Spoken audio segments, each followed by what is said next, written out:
I wanted this to have a very faithful adaptation, and I wanted it to be very well done. I wanted to see this done so well that I could share it with people who just can't get into animation, because I want them to enjoy and understand the enjoyment that I have for this story, for these characters, for these themes. Hello, the Sword and the Pen Reflections here. It is my casual alternative to the formal channel, The Sword and the Pen, link up there. I'm so sorry that this is coming out late. I got really sick very inconveniently right after watching the whole show all the way through. I tried to record some videos, but it looked like I was on drugs, because I pretty much was just trying to get through the recordings. Take that, you rock! But anyway, I'm mostly better now. I've got about 2 hours left on this 5-hour energy drink that I took right before I recorded a Hogcast with my friend, the Geeky Old Hog, over on his channel. Link up there. Yeah, let's talk about this. Okay, so I've seen the show all the way through twice. I binged it once and then again. Like, I went through it twice before I stopped and said I need to sleep now. I've seen the first episode about 5 times, and I've seen several of the middle episodes 3, sometimes 4 times. And this was so much more than what I expected. This exceeded my expectations. It wasn't perfect, but it was huge. This was enormous. This was like everything that I wanted in an adaptation of Avatar was there. And I want to talk about this expectation. I also want to talk about perspective and what I'm seeing from some of the other reviews that are coming out on YouTube. Because I was sick in bed and I could do nothing except like look at YouTube reviews and go like, oh my gosh, oh what? They thought this, like, and then sometimes going, oh yeah, I agree with all of that.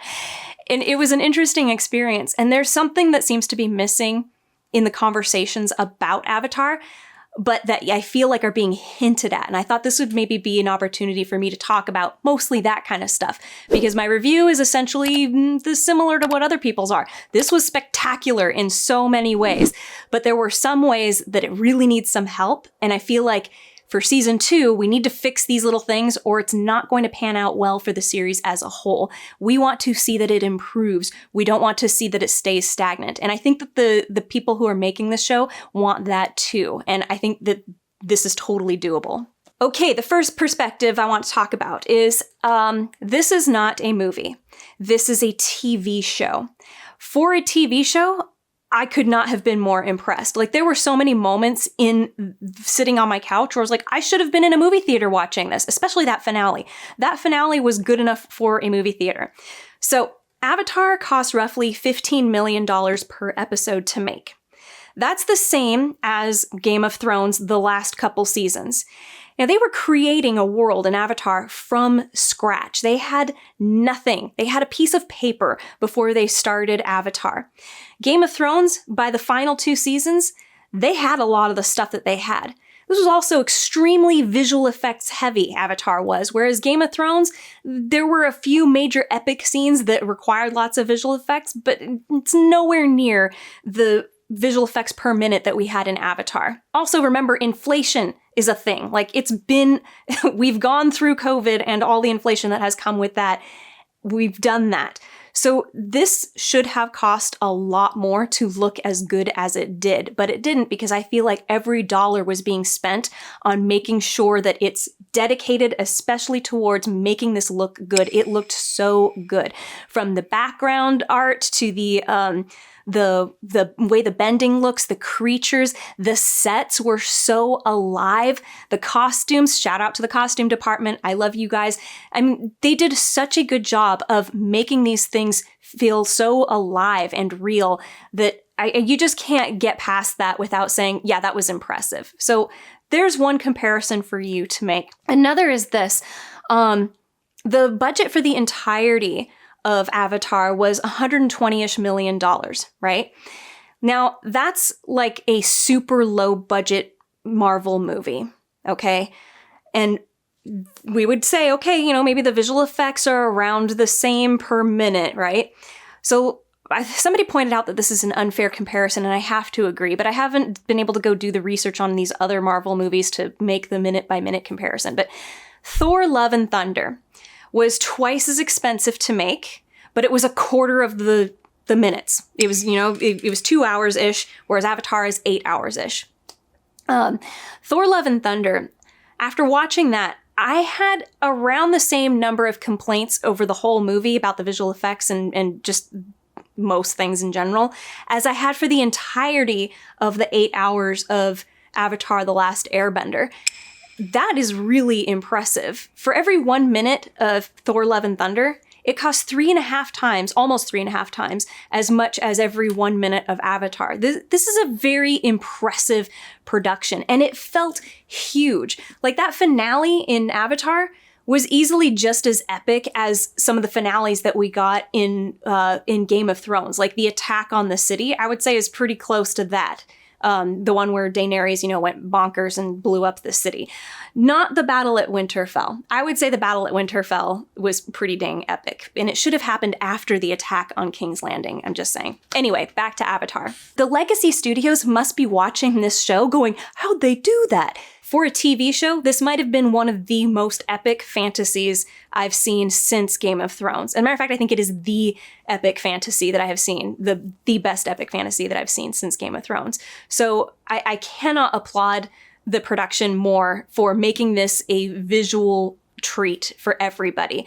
Even my mother was like, why aren't we watching this in movie theaters? Like, this should be in the movie theaters. The finale is what she was talking about specifically. Those guys just totally nailed it with that finale. Yeah, so with that perspective, it makes me think that every time that we're having a complaint, this didn't look perfect. That was clearly a CGI person jumping onto Appa's back. I'm going, was that the thing that we're complaining about, that we can tell it was CGI? I mean, this is not Avatar: The Way of Water, where you struggle to find the moments that look unreal, or that, yes.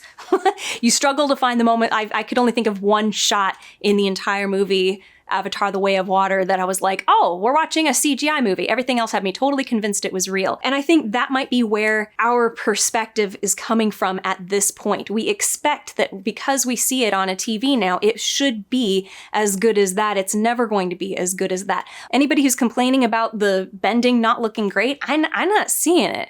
I mean, I'm seeing what looks like some of the best visual effects I've seen on television ever.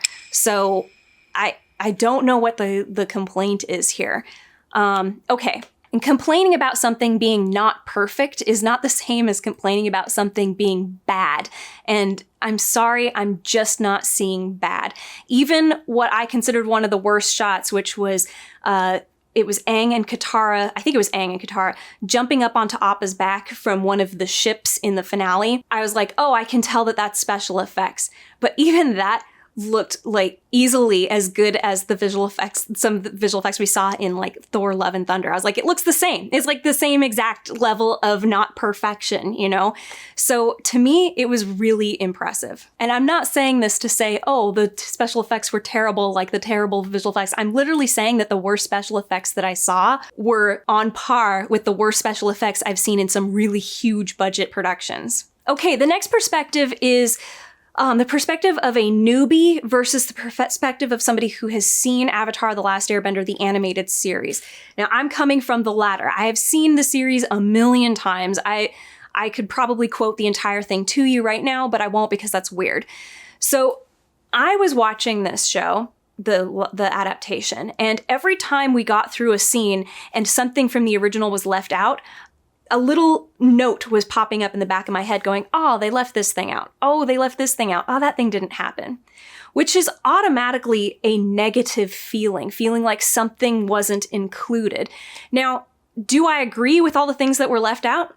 Pretty much. There's not much that I'm going, oh, they really should have put this in. For the most part, I'm agreeing. But the fact that you're aware of things that were left out that you enjoyed is not a good feeling. So you go into this, I go into this feeling like already negative from the very beginning. When I watched this the second time, and I know several YouTubers who I've been in contact with, but also who I've seen their reviews of, are agreeing with this sentiment, that you watch it a second time and even a third time, and you feel better and better about it each time because you're not thinking about, I think it's because you're not thinking about the things that were left out. Instead, you're just enjoying what's there.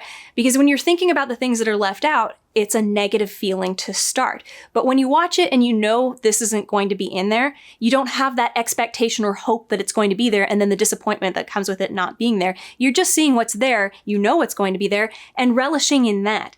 And so that's a perspective I think that we can't really ignore here, because I think that's probably one of the hardest things to get past when you are a huge fan of the original source material. But again, just like my perspective on the whole visual effects thing, I think you got to keep in mind all the things that were included. And that is something that really impresses me. Every time I'm watching this, I'm catching more and more of little things that I go, oh my gosh, that was from the original series too. Oh, holy crap, they're including this little detail that I completely forgot about or I didn't notice the first time. I'm really impressed with how much they tried to put into this show. Sometimes I think it was a little too much, and we'll get into that because I think that's another perspective to talk about here, because I feel like I can see the struggle. I can see the struggle between what do we put in and what do we leave out, and how do we not disappoint the fans of the original series. That must have been just like so agonizing to get past. I can just imagine. The next thing is an observation I'm going to bring up that was I made while keeping in contact with some of my friends who have seen the series or not seen the series. I've got several who I've been talking to. And several of them are over on the Geeky Ol Hog Hogcast. Now, those of us who know the original series are coming out of watching the adaptation with more complaints than people who have not seen the original series. People who have no exposure to East Asian fantasy or Asian fantasy in general, or Avatar: The Last Airbender, not knowing what it's about, they're really enjoying this and feel like it's great. This is on par with One Piece. Like, they're really enjoying what they're seeing and not finding much to complain about. Even the whole, oh, there's too much exposition complaint that, most people are seeing, including myself, they're not seeing it. And I'm thinking it's because it's all such interesting new information for them. They're just totally absorbed in what they're learning. Whereas those of us who already know it or are already familiar with it, or people who are familiar with East Asian fantasy and are familiar with things like cycles of reincarnation, they get it. And they're not having to focus on that and learn this new stuff. And we are the ones who are noticing the little imperfections. And I would say that they're on a scale big enough that if these continue to season 2, these issues will be serious. I don't think they're so serious right now, but I will get into that in some of my little critiques my critiques of the episodes. But yeah, that was a really interesting observation for me. Like, the more that you have seen of this kind of material, the more mistakes you see in the show itself. And this kind of made me wonder what was the show trying to do with appealing to a certain type of audience? Like, who were they trying to appeal to? And I got this great visual in my head that is totally relevant to the topic of discussion here. I feel like I'm seeing 4 dragons that we're attempting to feed at any given time during this show. There is children, just like the source material was designed to appeal to children. Adults, which the original source material ended up appealing to, but we know that this is something that the show, the live action adaptation, has tried to do. Say, okay, we're going to try to appeal more to the adults because a lot of the children have grown up now and they're adults, okay? Children, adults. And then also we have fans of the source material who, like me, know it inside and out, and people who've never had exposure to it before. And all 4 of these dragons are very different from each other, and of course there's hybrids between all of them, so there's really 6 dragons. I think that they were trying to feed all of them and couldn't do it all at the same time, so they were going back and forth between feeding this one and then this one and then this one down here and then quickly back up to this one and over here. I feel like that is what I'm seeing when I consider each individual scene. Like, I see some stuff that I go, oh, that's really great. This was really mature. Or like, this was very impressive what they've done here. But then something would happen with the dialogue that I say, and now this is for kids, or this is for people who've never had exposure to East Asian fantasy before. And I think it must have been a huge struggle all the time trying to formulate scenes that all 4 of these dragons could eat up. I hope that made sense. It made sense to me. Maybe I just sound like a crazy person here. Who's this Ann kid you keep talking about, Your Highness? Something that my friend Hog over at the Geeky Ol Hog in our podcast talked about today. and it really made me think, was, is it fair to compare One Piece to Avatar: The Last Airbender? This is a really fair point and worth thinking about and exploring. I don't think that they are. I think that One Piece has a very unique audience, as does Avatar. With One Piece, it's first of all a very wacky story, but your main characters are teenagers. The pacing can actually be slower here because you're exploring the deep personal issues and relationships between these characters, and that's enough to drive the story forward. When you go over to Avatar, your main characters are kids, but you have this very big, epic story that involves much more serious issues like genocide and psychological abuse and manipulation. Like, these are really heavy subjects, and yet your main characters are kids. This is also a huge world-spanning story. You literally start at the South Pole and end at the North Pole, and you have to explore all these different living scenarios and situations on the way there. And tons of story that happens between the two. And that's not something that One Piece had to deal with. Yes, I am fully aware of all the stuff that had to be cut out of One Piece, but it was slow-moving stuff. Whereas in Avatar, a lot of the things that happened were important to the character development or our understanding of the world as the audience. And to mush all of those together and make it somehow work is really impressive. So no, I don't think you should compare One Piece to Avatar. I think it's totally natural to do so, and I do so, but they really are very different kinds of entertainment, even though they are coming out of this same adaptation of a cartoon kind of place. Please like, subscribe, and comment, even if it's just with an emoji. It's a free way to support the channel. Or if you're feeling really generous, check out my Patreon, Ko-fi, or hit the money heart thanks button. You can even leave me a one-time tip. Information is in the description and below. The script is where I saw the most issues, but it wasn't alone. I don't think that the script by itself was the source of all the problems that I was seeing. And I know I'm complaining a lot here, but I'm getting into my critique bit here, and I'll end with my praise. There was obviously, and I think everybody's picked up on it, some issues with the dialogue being expository. That essentially means that you are telling us about your character's backstory through the dialogue, or you're telling us what they're thinking or feeling through their dialogue. Basically, they are saying stuff that wouldn't naturally be said, or could have been delivered to the audience in some other way, maybe with a look to the camera, or maybe something with the music, or maybe evidence in the props on the set. These are things that could be communicated in a different way, but instead we chose to just say it out loud to the audience. Like Zuko saying, I've been banished for 3 years and I've searched for the Avatar all this time, and I will search another 3 years if that's what it takes. Like, telling us that it was 3 years immediately right there, instead of maybe having the crew bickering about it being 3 years, or something. And that would have been maybe a little bit more natural. But for him to be saying that to Uncle Iroh, maybe not the most natural thing to say right at that moment. Uncle Iroh would know that it's been 3 years. He's been there with them. And I know you could say the same thing about the crew bickering, but I mean, don't we bicker about things like this at work all the time? Like, oh my gosh, I've been working on this with this guy for 4 months and he's still not getting it. And you know what? At some point you just got to give up and say, this isn't going to work, and we move on. Like, that's the sort of, it just felt like when you're bickering about something, that would be the most natural place to do it. But we will get into this stuff in my reviews. Anyway, the script itself does not seem to be the entirety of the issue with pacing. And that's another thing that is being complained about here. A lot of people are saying this feels too quick, too breakneck, and another group of people saying that it felt really slow, which was weird to me because I definitely felt like there were areas that went really fast, and I did feel like there were moments that slowed down, but I liked them areas that slowed down.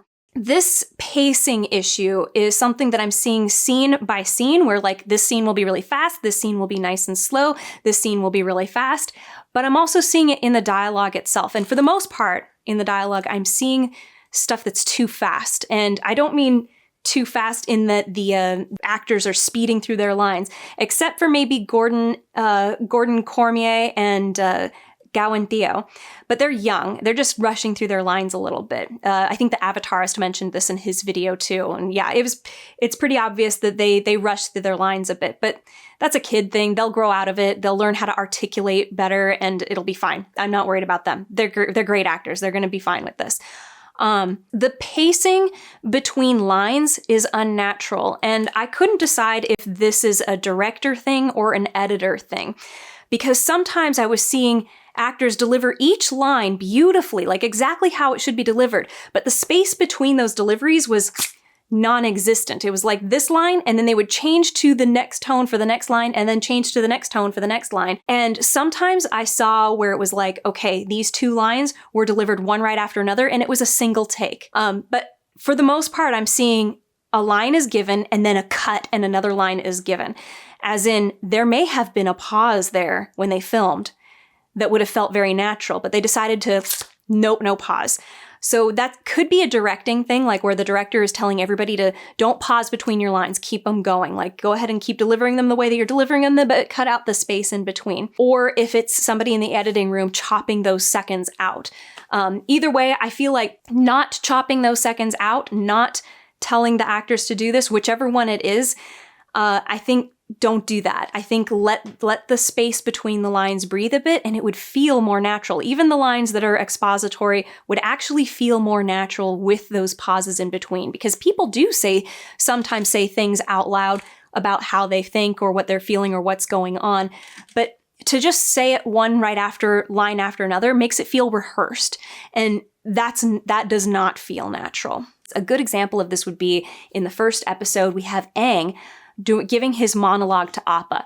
And I was like, why does this feel awkward? This feels like something Aang would do. He would talk to Appa and he would be honest and open with how he thinks and how he's feeling. He did it in the show, especially in the final episodes when he's talking to Momo. He's like literally pretending to have a conversation with them. And I thought, I know what's wrong with this scene because it's not the actor either. He's delivering each individual line exactly as it should be delivered.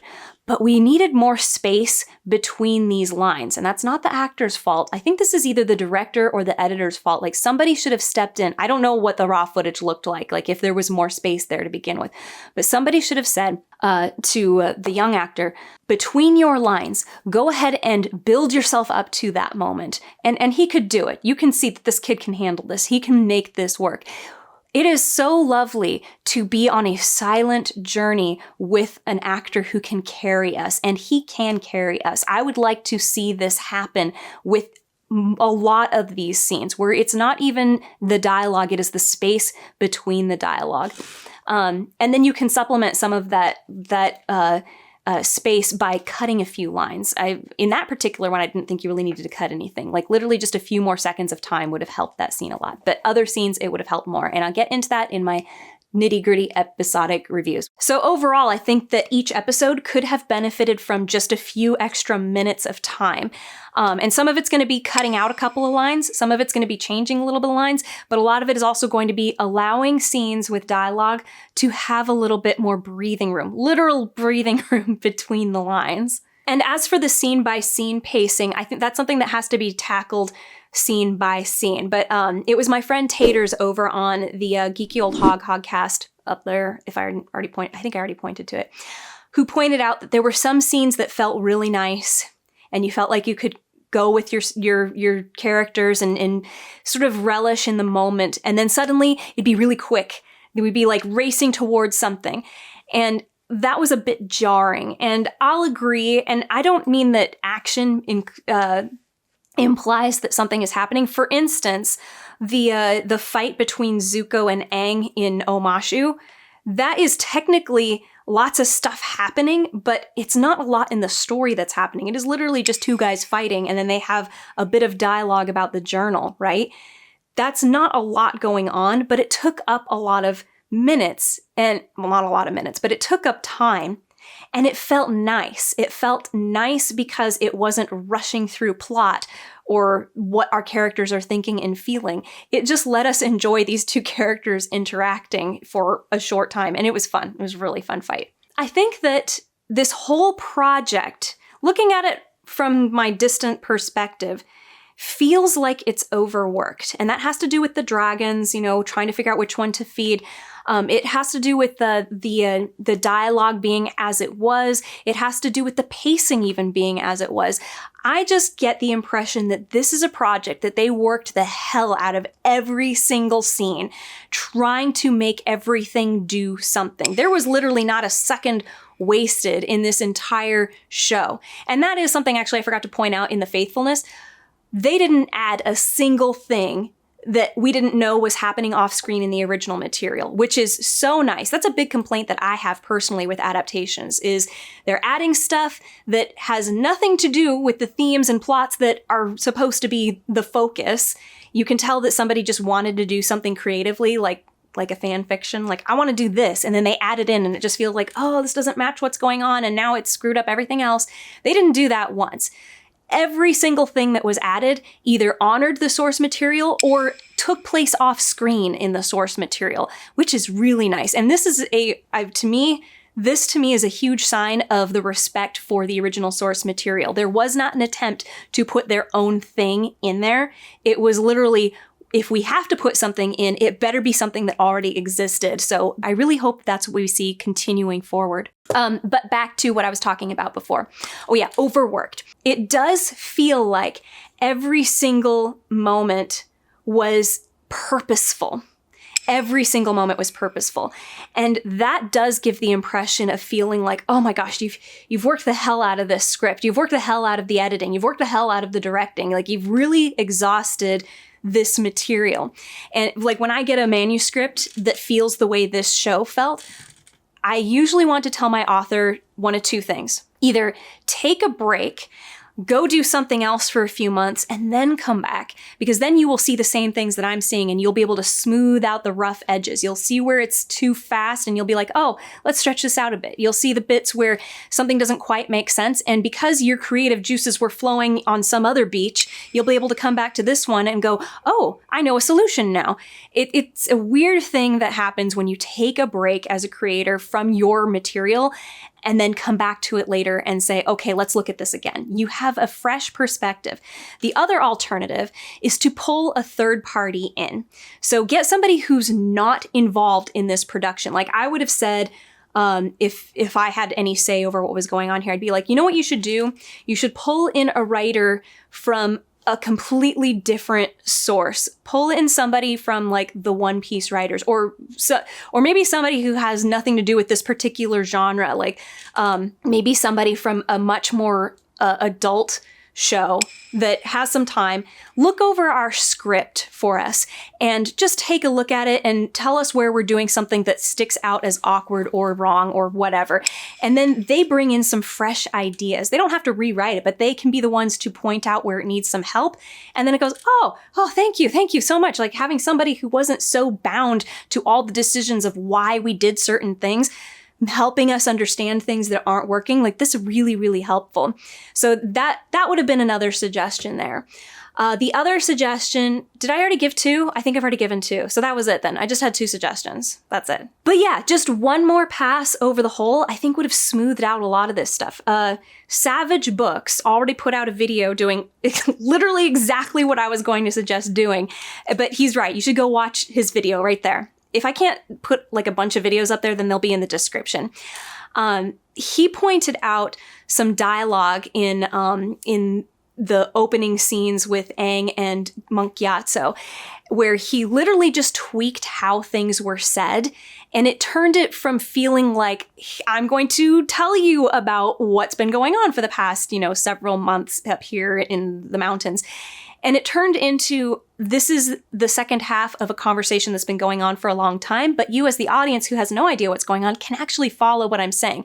It doesn't feel unnatural when it's said, and you still get the same information across to everybody. Like, go watch that video. He does a really good job of explaining it, and that's kind of similar stuff to what I'm going to be doing in my episode-by-episode breakdowns.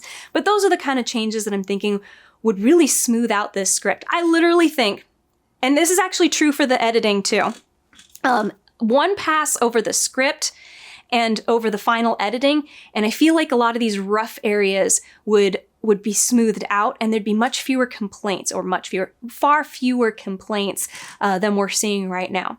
But anyway, so I know I've spent a lot of this video just going over the things that I think that they did wrong or whatever, so I want to finish off on the things that they did right. I know I already mentioned the visual effects.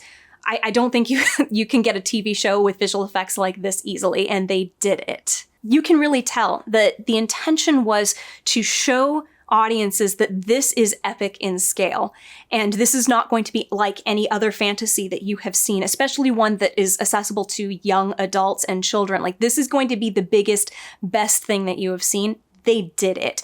And they did it to like the tiniest little things as well. So if you look at all of the sets, which they're wonderfully populated, not just with objects, but with people, like they put extras in there and had them doing things so that this place felt alive. It felt like beyond the foreground, this world really does go on forever. But everybody was busy doing things, living their life. Like when Katara is walking through the water tribe, there are people doing stuff. Like this is their daily life. Same thing in the Omashu marketplace. Like this feels like a lived-in world. And it's not, by the way. These were all built sets. Like these were non-existent before. Even Kyoshi Village, which is outdoors. They built this village. It looks great. It's also very well aged, I have to say. It looks very nice. The set was populated with objects and pieces that made it look like this world is totally lived in. So to, in the Water Tribe village, to have like racks where you can see that there's wool that's being dyed or dried or I don't know, whatever. And then farther in the back, you can see where there's people who are, tanning hides and things like this, just about everywhere and on every single set. Like, look at the marketplace. Like, they really went out of their way to make that marketplace feel like this is a busy marketplace. This isn't just a bunch of set stalls that we put up with people selling things and people walking around. Like, there are people doing stuff at these stalls. And it's interesting. It's interesting to look at when your eye wanders into that part of the world, and it makes it feel like a living world. And the same thing with the costumes. So the costumes really hit that sweet spot for me, where you took the silhouettes of the original cartoon and then said, okay. And I talked to the costume designers, Farnaz Kaki Sadiq and her assistant, Brandon Mark Peterson.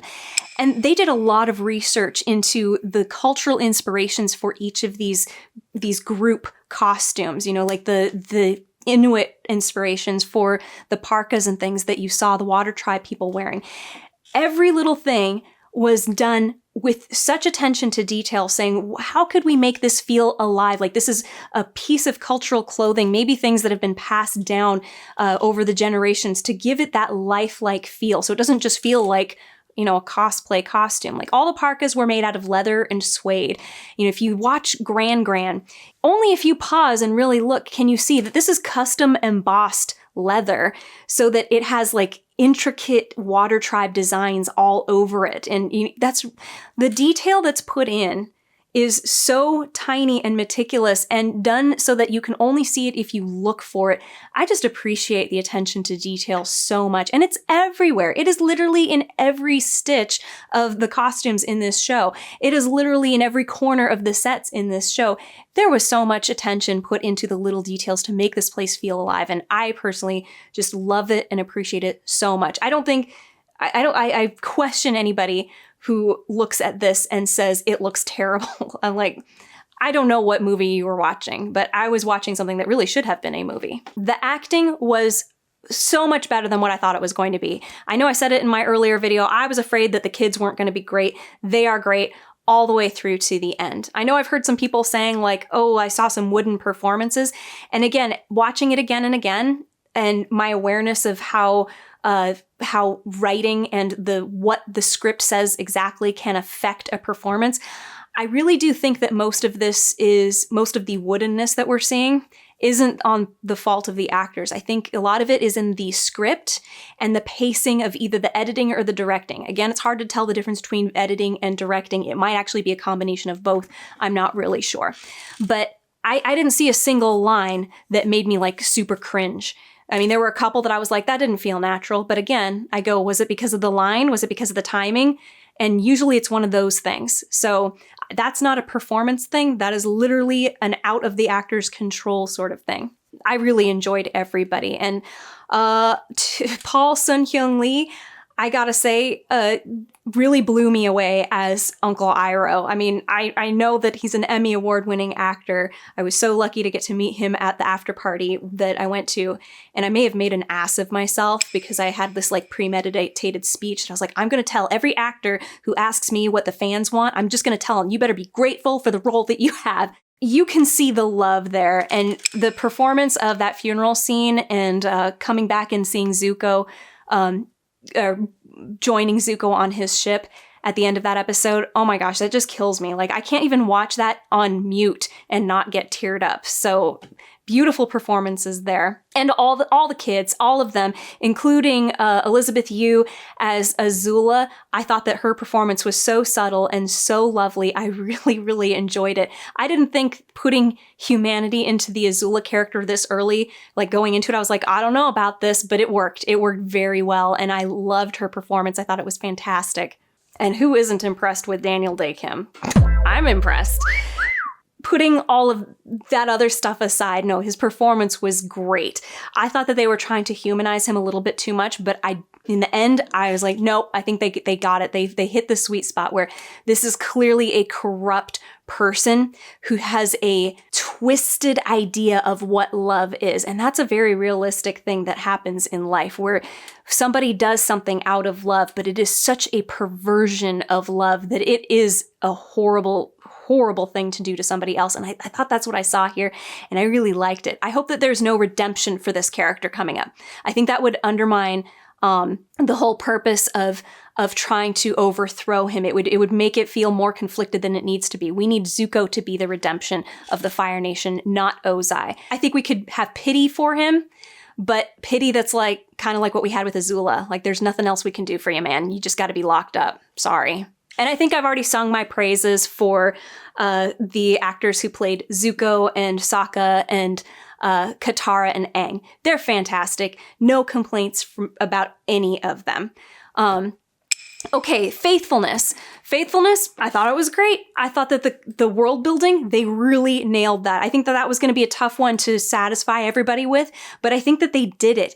The change that they made to Avatar, Aang, like, communing with the other avatars, that was a big risk on their part, but totally necessary. And I think everybody's pretty satisfied with it. I was pretty satisfied with it. I liked it because it sews up a loophole that Aang should have gone to the other avatars for advice more frequently throughout his journey. And this says now he can't. He literally cannot do that. So I thought that was great. I know there were some complaints about Aang not learning waterbending, but there is a defense for that in the script, literally. So we'll get to that when we get to that. I do have a few complaints, but are they world breaking? I don't think so. I think that they're kind of like minor things that, I don't know, maybe they could have done something a little bit different. There's one regarding the badger moles that I don't know how you would have fixed it. I see why they changed it, but I don't exactly know how that could have been repaired. It would probably take a whole committee of people brainstorming what could the solution be. And maybe the solution should be not to give the solution. Maybe don't give the reason. Anyway, we'll get to that when we get to that. The plot points I'm very impressed with how they compress some of these plot points. Episodes 3 and 4, for example, are 6 episodes all smushed into one, plus some stuff with Azula that we never got at all. So it was like 7 plots. And these are 6 episodes that were totally unrelated in the animation, except that our main trio, or Zuko and Iroh were involved in. Those were the only common factors, is that they were present during all of these. And they somehow got woven together to make sense. But then there are other plots where I feel like, okay, you brought in a little bit too much. Yes, I think that episode 5 and 6 suffered from putting too much into these episodes. But again, do I feel like it destroyed the material? No, not at all. I think that it was just a little bit too much. And that'll be part of my conclusion to this whole thing, like how to fix this going forward. I think that maybe being willing to sacrifice what we saw in the source material we should explore that a little bit more. Be a little bit more willing to sacrifice some of the things that we saw in the source material in order to make this feel less cramped, make the adaptation feel less cramped by sacrificing some of the subplots that we had in the original material. The themes and tones, I think, were on point. I think anything that we had to sacrifice was not a huge deal anyway. I think that amplifying the idea that this is a war-torn world is great. I love that we had this darker tone because it made it feel more realistic. I don't think we could have gotten away with it being as fun and cute and bubbly percentage-wise as we had in the animation, because it just won't work in live action. In live action, because it is real people, we expect more realism, and it is not realistic to have a character discover that their entire family has been slaughtered, and then the next day they want to, ride on an elephant koi. You can have that maybe happen, and it has to be obvious that there's this, it's an attempt to distract myself. We did not get that in the animation. I'm sorry, anybody who says that, oh, it was obvious he was just doing this to avoid all of this. No, it was not. He was fully devoted to enjoying himself on those elephant koi. We didn't even know that he just suffered the loss of every person he's ever known. You just didn't, that was not conveyed. And if you did that in the live action, it would have felt heartless. It would have felt like this is not natural. This is not how this plays out. So I enjoyed what we saw. And I see an opportunity because of the way this whole season was written. We get to the end, and I see that you could literally pick up at the beginning of season 2 and have that more lighthearted tone. Like, it would be okay to do that at this point because Aang has accepted that he has lost his family and that Katara and Sokka are his new family and they are there for him. He feels like he has now a home. Like, you could start up season 2 with that lighter tone, and it would be totally acceptable. It would be absolutely the right thing, I think, to do, to say, at this point, now we can see more of the old Aang coming back, and it'll work. But anyway, I think I gotta just kind of end this discussion here. Maybe I'll put out another video that continues this discussion. I don't know. But this was a very rough sort of, not a review, but just a sort of reaction to the entire series. A lot of my channel is about critiquing. And yes, I've said it before, I do make fun of the stuff that I think is worthy of making fun of. And I will have things to make fun of in this adaptation. But for the most part, I want season 2 to be made. And I want it to be a step up in the writing and either the directing or the editing. I don't know which one it is. That'll be up to the creators to figure out which one was not quite working right here. Or maybe it was all intentional. I don't know. But I feel like those things need to be improved. And for season 2 to like do that thing where it's a step above, like don't rely on just the plot being more interesting, which it is. The season 2 plot and the things that are happening with our characters is a lot more in-depth and interesting than what we had in season 1. I don't think you can rely on just that to elevate your season 2. I think that season 2 in the live action needs to improve certain things from season 1. But otherwise, I think season 1 was really good. I think it was an excellent start. Like I said, I wanted this to be better than Harry Potter, and it was. We are looking at Harry Potter the third movie, not Harry Potter the first movie. That is what I am seeing here, and that is a very good start to a big epic fantasy like this. I think that one of the ways to do that is to maybe sacrifice the attention being given to one of these 4 dragons. Say, okay, we're not going to appeal quite as strongly to the kid dragons or the kid dragon or the never seen fantasy dragon, because at this point now, everybody has seen season 1. We all get it. We know the lore. We know the kinds of things to expect. I don't think things need to be explained as explicitly to our audience. And as for appealing to kids, I think that this has enough. Kids are more willing to explore something that is a little bit above what they are capable of really fully grasping than adults are to experiencing something that is sort of catering to someone below them, if that makes sense. Like, I don't enjoy watching a lot of young adult romance because I go, this is clearly meant for teenagers. It has to have something really mature in it for me to enjoy it. And I think that the same is true for a lot of people.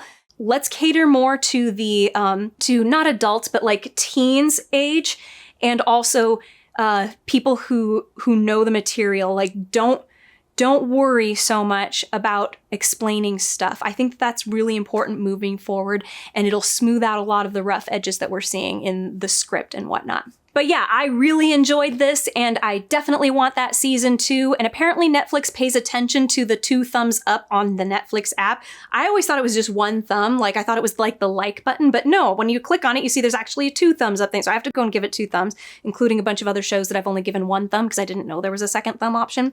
Gonna go do that. I want the second season. I really loved what I'm watching, and I'm enjoying it more and more with every reviewing as a bunch of other YouTubers are finding, I'm discovering. And yeah, it's because we're not expecting we're not watching and experiencing, oh no, they left this thing out. We're kind of going, we already know it's been left out. Now let's just look at what's there and going, wow, there's a lot here. And it's really impressive. I am going to do my episode by episode break review next. Episode by episode breakdown critique coming up next, and I hope you'll come along for the journey.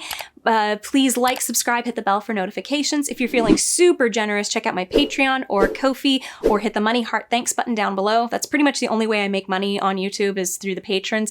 And yes, special thank you to my patrons. A lot of you joined because I'm doing Wheel of Time reviews. I have not given up on those. I just paused. We all know I really needed a mental break from Wheel of Time, and this is a very good break for me because I love this source material. But I promise you, it's not over. The thrashing shall continue, and hopefully soon. I'm not going to make any promises as to when, but I've already got the next episode recorded and started editing. So anyway, that's it. Be good to yourself.